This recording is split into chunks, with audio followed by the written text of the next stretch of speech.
Welcome to Man in Progress, Forging Manhood. I'm Travis Murray, values coach and your guide to building a life driven by real values. Each week we explore what it means to be a man today, talk about and to thinkers and doers who've been through it, and give you steps to show up better for yourself and those you love. If you're ready to forge your own path, you're in the right place. Let's get to it. A sword comes out of the quench looking perfect. It shines, it holds an edge, but a trained eye can see the danger. Because hardened steel can still be brittle. One wrong strike, one sudden twist, and it shatters. The metal needs another heat, a slower one. It needs tempering to settle its molecules and align its grain. Without that final heat, the blade's story ends prematurely. Let's step back in time to the 1980s. Great powers softened, empires cracked, movements flared, and many leaders emerged with clear edges. Some tempered their power, others did not. This episode is about what happens when values meet history, about how decisions made decades ago echo into today, about how some reforms survive and others collapse. We will look at figures who are alive in that decade, who articulated values publicly and tried to live them. We ask, did their actions endure? Or did subsequent leaders, circumstances, and forces undo their work? At the end of each, we will name their values and consider the lasting imprint. Last episode, we explored tempering as the art of making strength stable. Now we turn to tempering values. The 1980s saw huge shifts. The Cold War began to thaw, apartheid faced its last days, women's movements and environmental causes gained traction. Men and women stepped into this heat with principles they believed could withstand pressure. Some changed the world and then watched their work erode. Others ignited movements that still burn. In this episode, we build on the previous structure but add a new layer. We ask if the changes these figures pursued had staying power. For each person, we tell their story in the forge of the 1980s, explain the values that guided them, and then trace the ripple effect to today. Did their value carve a path others followed? Did they lay seeds that later leaders harvested? Or did the blade snap anyway? This is not easy history. This is honest history. Mikhail Gorbachev, Openness, Collapse, and Legacy. Mikhail Gorbachev inherited a Soviet Union rusted by secrecy and stagnation. The command economy was faltering. Citizens stood in long lines for bread and vodka. Dissent was buried under party discipline. Defense spending consumed a huge slice of national wealth. When Gorbachev became general secretary in 1985, he could have tightened the screws, purged his rivals, and clung to the brittle structure of Soviet power. Instead, he reached for values he later called glasnost and perestroika. Glasnost means openness. Perestroika means restructuring. He believed that the only way to revive the Soviet system was to admit its failures, include citizens in decision-making, and reduce the empire's military burden. He launched glasnost because he thought opening up the political system and including citizens in the process was necessary to overcome bureaucratic inertia. He allowed newspapers to criticize officials. He let films show historical truths about Stalin's purges. He lifted some restrictions on travel and private enterprise. He recognized that defense spending was crippling the economy and transformed foreign policy to reduce threats abroad. Under glasnost, the power of the Communist Party was reduced, multi-candidate elections were introduced, and criticism of the government officials became possible. He also traveled to meet Western leaders, signed arms reduction treaties, and decided not to send tanks when Poland, Hungary, Czechoslovakia, and other Eastern Bloc countries rose up for independence in 1989. These actions were revolutionary in a state built on control. They were also fraught. Perestroika, his attempt to decentralize the economy, was a partial reform. It gave managers more autonomy but kept price controls and state ownership. The result was chaos, shortages, inflation, and confusion. By 1990, long queues and frustration returned. Gorbachev considered adopting a 500-day plan to transition to a market economy, but was stopped by political infighting, a coup attempt, and ultimately the dissolution of the Soviet Union. By December 1991, the USSR disappeared. leaving Gorbachev a president without a country. Boris Yeltsin's government then pursued shock therapy, freeing prices and privatizing state assets. Prices skyrocketed by over 2,000% in 1992, and a small class of oligarchs seized wealth. The economic turmoil and political vacuum allowed corruption to thrive. Many Russians associated the chaos with Gorbachev's reforms, even though he opposed the extreme shock measures. Yet, outside Russia, his legacy is largely different. The fact that he allowed Eastern European nations to reclaim their independence peacefully is seen as one of his greatest achievements. Glasnost also left a temporary legacy. Freedoms of speech, assembly, and travel were liberalized, and these liberties survived into the early years of Vladimir Putin's rule. Many Russians experienced genuine openness for the first time. Writers, artists, and intellectuals thrived in the late 1980s and early 1990s, but that window slowly closed. The Chechen Wars, oligarchic dominions, and later the resurgence of a strong state under Putin reversed many of the freedoms Gorbachev had nurtured. His hope that Russia and the West could coexist in peace is now strained, especially since recent conflicts have triggered a crackdown on remaining independent media. Gorbachev himself became a critic of his successor's authoritarian tendencies. He ran for president in Russia's 1996 election and received less than 1% of the vote. He spent his later years campaigning for democracy and environmental causes, lamenting the militarization and corruption he saw. Some historians call him a tragic reformer. He tried to save the Soviet Union with moderate reforms, but ended up unwinding it. Others see him as a liberator who broke open a closed system and allowed millions to breathe. Both views acknowledge that his values, openness, inclusion, and peace, changed the world, even if they could not hold his own country together. Values: openness, inclusion, and peace. Gorbachev's commitment to glasnost and reduced militarization loosened Soviet control and ended the Cold War. His decision not to use force in Eastern Europe allowed those nations to choose their paths. His vision of a cooperative Russia faced sabotage from hardliners, economic turmoil, and future leaders who re-centralized power. He leaves us a paradox, a man whose values freed people across the continent but could not secure a stable democracy at home. When you consider your own values, ask, would you embrace openness even if it risked your own position? Can you accept that the outcomes may be messy, yet still worth the attempt? Desmond Tutu, Nonviolence, Truth, and Ongoing Struggle. Archbishop Desmond Tutu's laugh could light up a room, but his voice shook governments.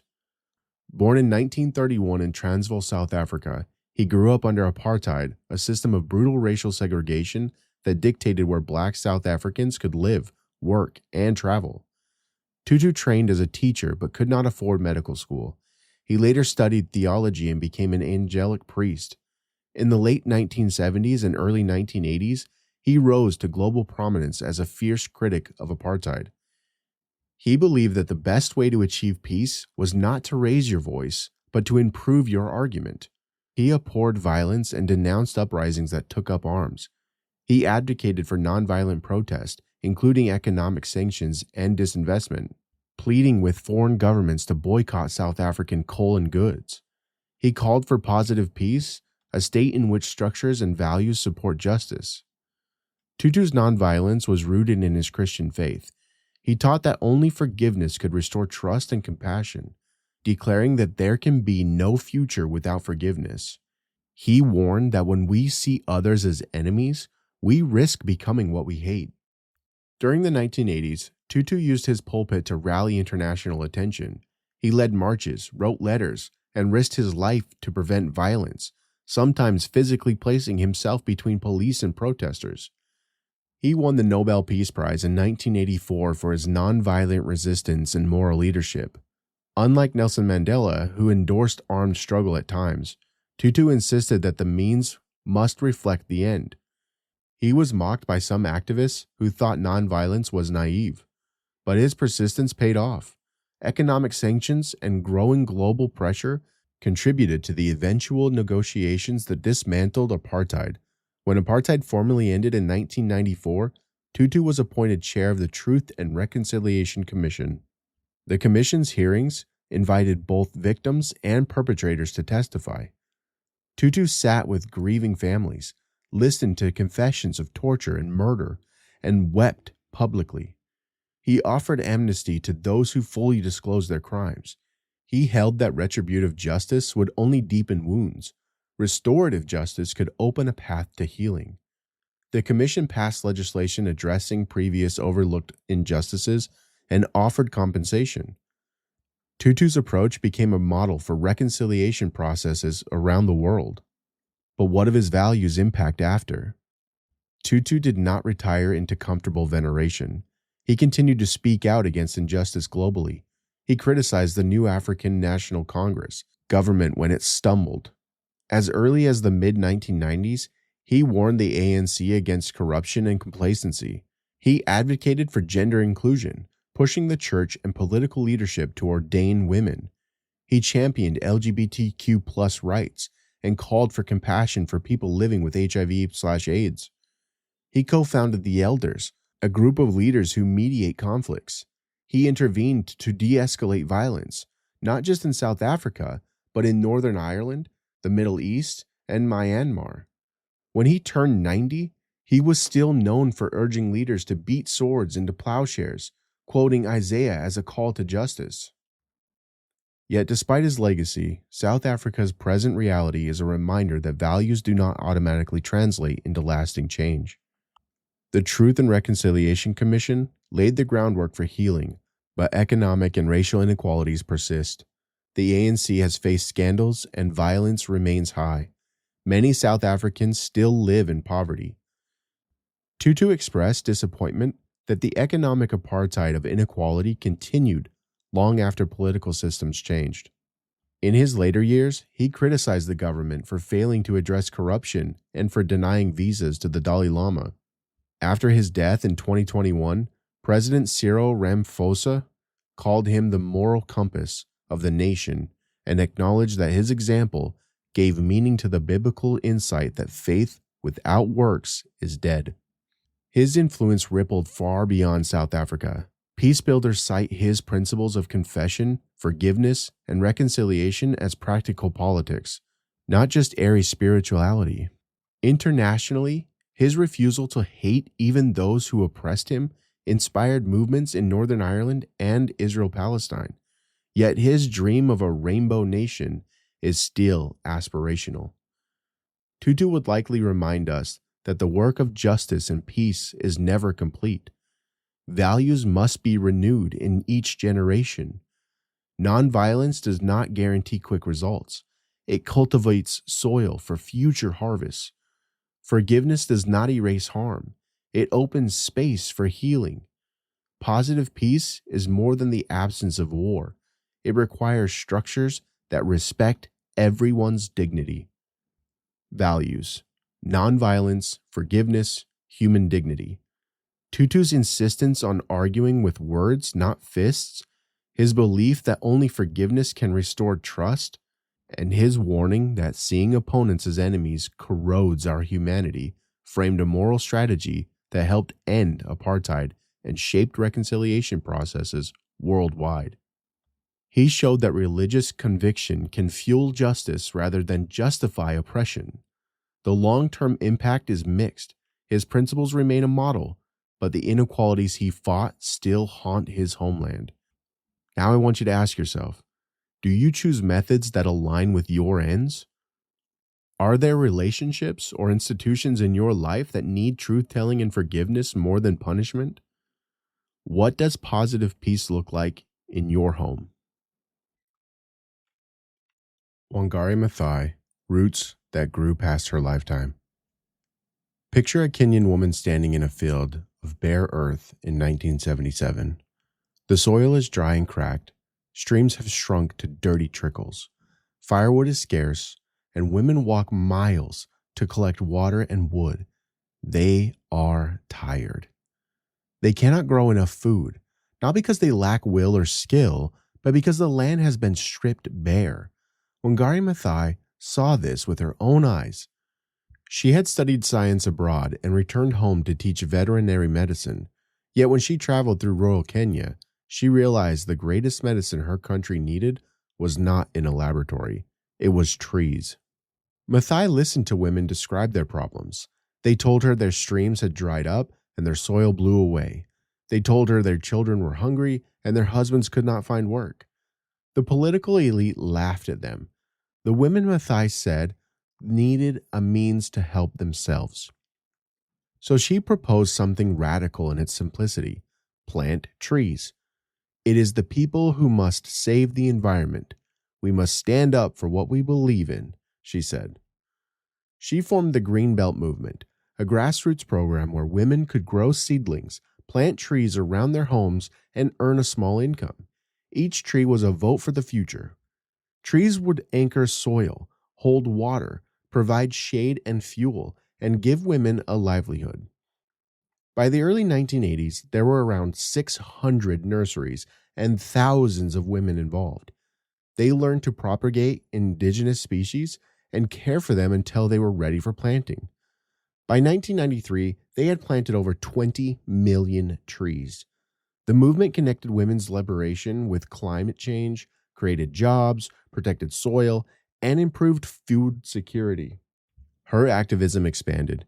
In the late 1980s, Maathai discovered the government plan to build a skyscraper in Nairobi's Uhuru Park. She organized protests and wrote letters, arguing that the park belonged to the people. Investors pulled out, the project was canceled, and the government labeled her a crazy woman and an enemy of progress. In the early 1990s, she joined mothers of political prisoners in a hunger strike. Police beat her unconscious.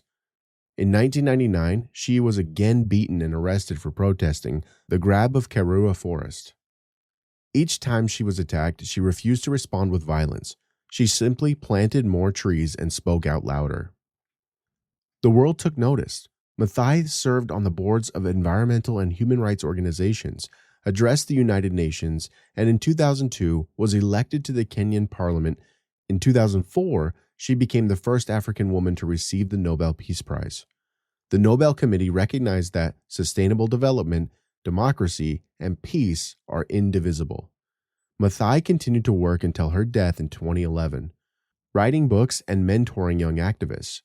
The Green Belt movement survived her passing. Her daughter, Wanjira Maathai, now leads it. By the 2010s, the movement had planted tens of millions of trees in Kenya and inspired similar projects across Africa. Millions of school children have planted trees, and the movement has spread to Ethiopia, Tanzania, Zimbabwe, and other countries. It remains a model of community-led environmental restoration. But Maathai's story is not a fairy tale. Kenya still suffers from deforestation. Illegal logging, charcoal burning, and agricultural expansion continue to threaten forests.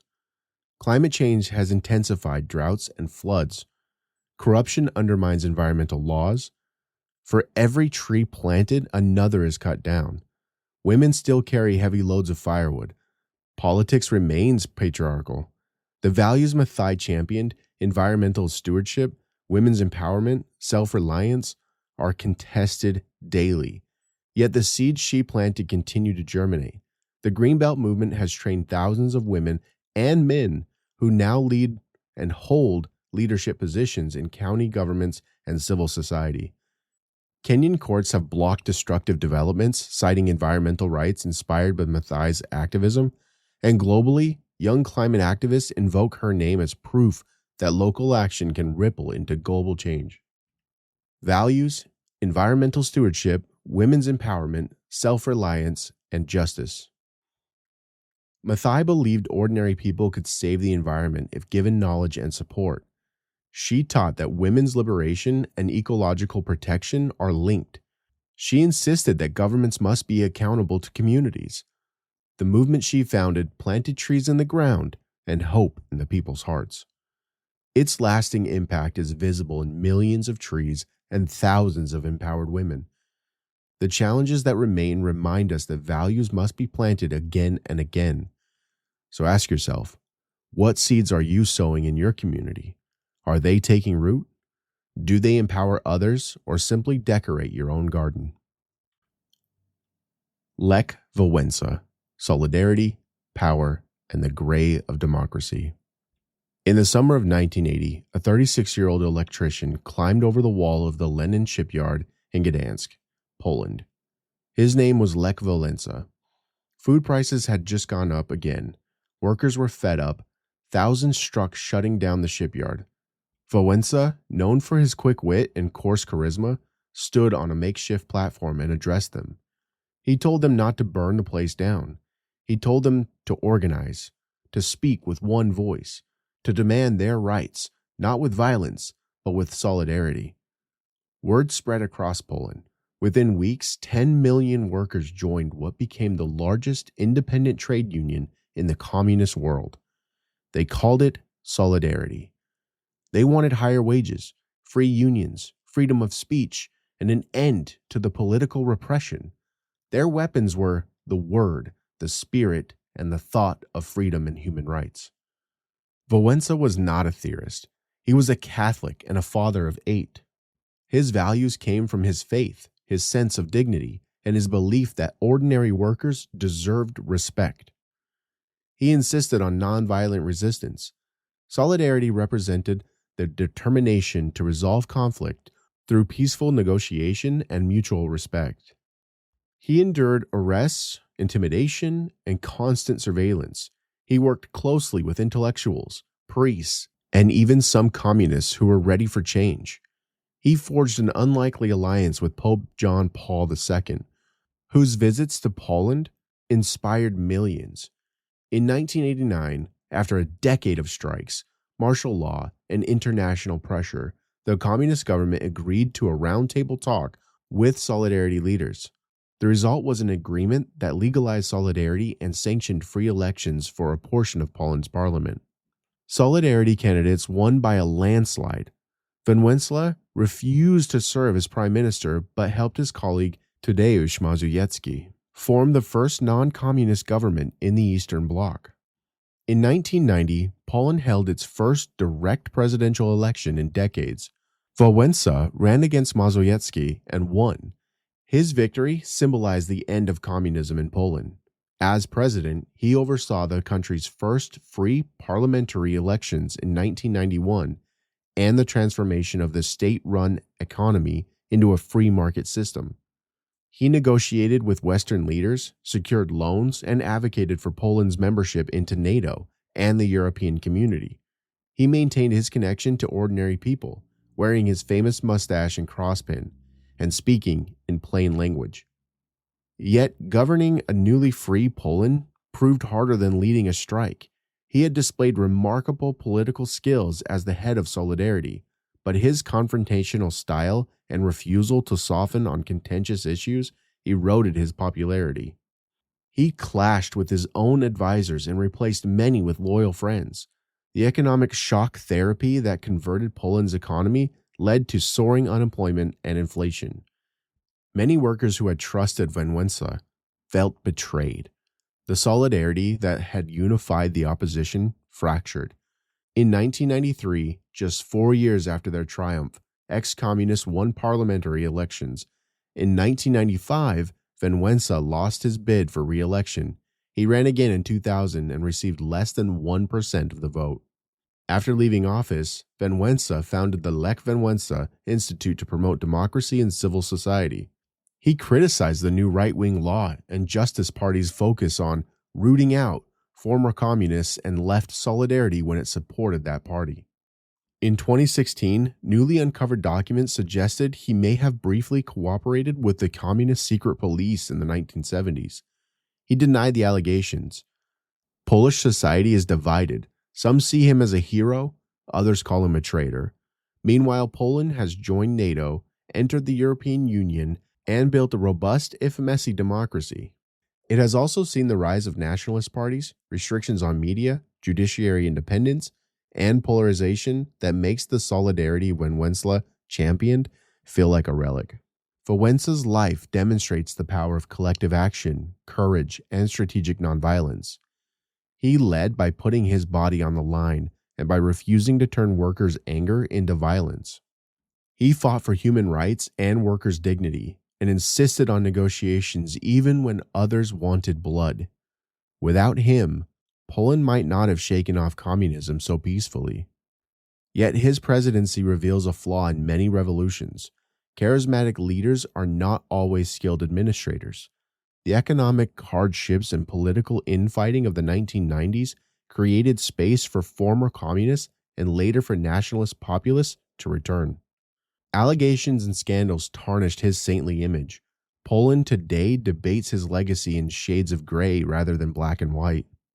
Values, solidarity, nonviolent resistance, human dignity, and faith. Wałęsa's ability to unite workers and intellectuals through peaceful strikes and his insistence that words and spirit could defeat dictatorship changed the course of European history. His commitment to negotiation, even when armed struggle seemed tempting, kept Poland's transition largely nonviolent. The enduring impact is a free Poland integrated into Europe. The fragility of that freedom, the current polarization, and the reemergence of hardline politics remind us that values must be practiced in governing as well as in protesting. Ask yourself, are you prepared to carry your values into the quiet, bureaucratic work of building and maintaining systems? Can you see your own leadership through when applause fades and criticism rises? Do your values exist only in opposition, or do they shape the structures you create? Václav Havel, Living in Truth and the Price of Integrity. Before the Berlin Wall fell, Václav Havel was not a politician. He was a playwright with a sharp sense of absurdity, a dissident for organized underground theater, and circulated banned essays. In 1968, he watched the Prague Spring crushed by Soviet tanks. He kept writing.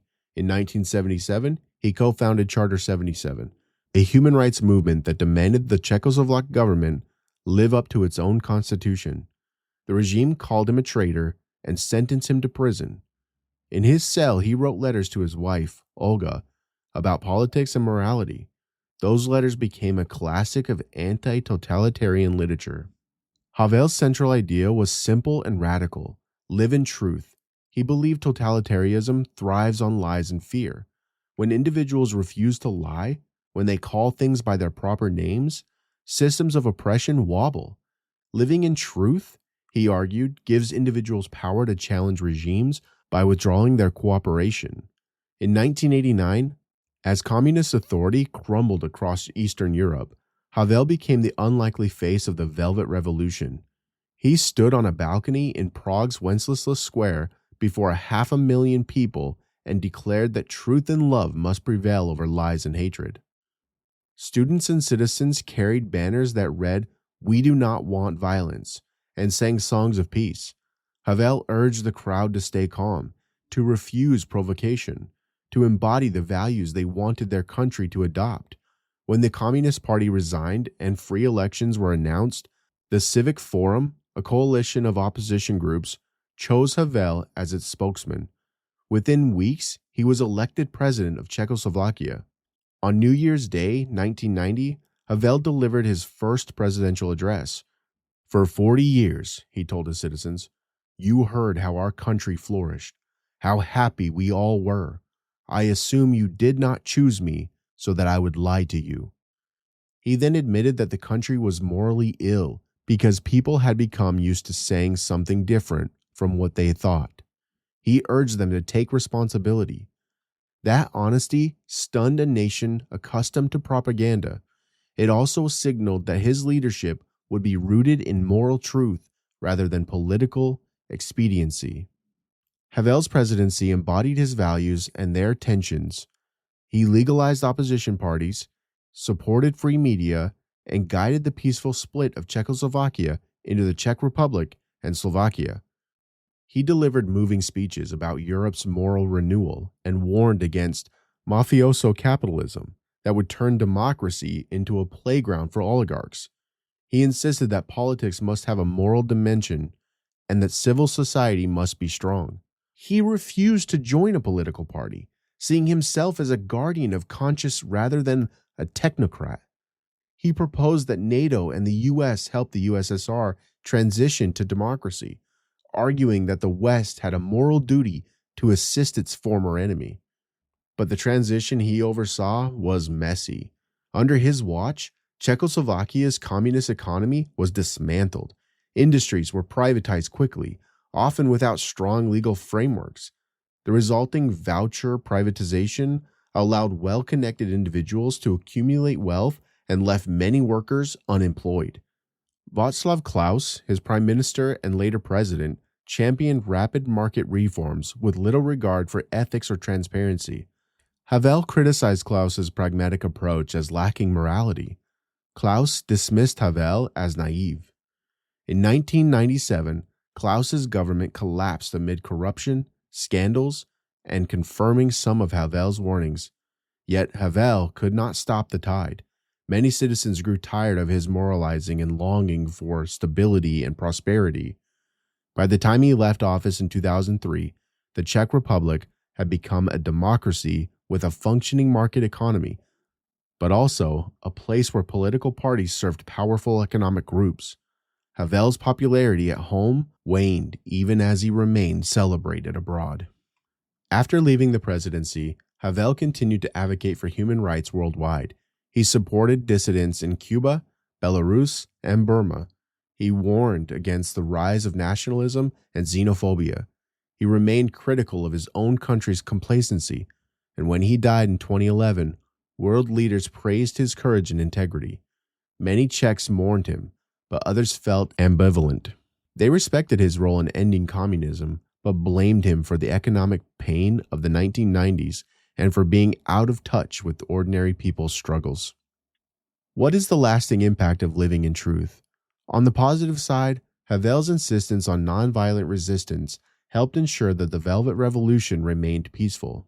His leadership allowed Czechs and Slovaks to transition to democracy without civil war.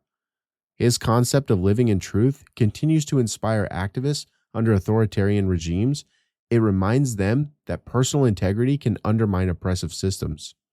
Internationally, Havel's speeches about human rights and moral responsibility shaped debates on NATO expansion, the European Union, and humanitarian intervention. Artists and writers cite him as a model of how to blend creativity with political courage. Yet, the fragility of his domestic legacy is instructive. The moral politics he championed proved difficult to sustain in the face of economic hardship and political pragmatism. Many Czechs now view their democracy as captured by interests he warned against. His moral voice was replaced by leaders who view politics as transactions rather than vocation. Havel's defeat to Klaus signaled a shift from ideals to efficiency. Values: truth, love, nonviolence, moral responsibility. Havel's career shows that telling the truth can topple regimes, that love and nonviolent protest can move millions, that moral responsibility requires admitting our role in oppressive systems, and that integrity does not guarantee popularity. Now it's time to ask yourself, do you equate political success with moral success? Are you willing to risk being misunderstood to speak truth? When you criticize the system, do you also acknowledge your part in it? And when your ideals clash with reality, how do you adjust without betraying them?